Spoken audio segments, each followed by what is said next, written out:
Hello everyone, let's talk about speaking.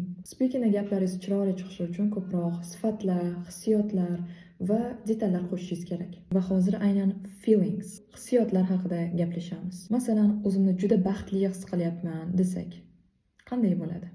You can say I am on the top of the world. Yoki juda xursandman. You can say over the moon.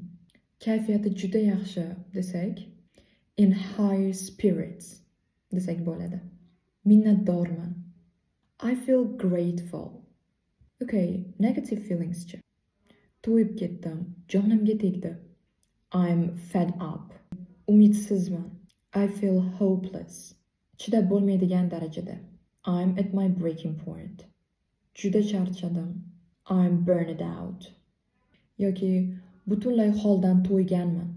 I feel drained. So, maslahatim speakingda ko'proq feelinglar qo'shish, aynan adjectivelar, feelinglar, detallar va misollar javobingizni juda ham boyitib beradi. So guys, subscribe to my channel. I have a lot to share.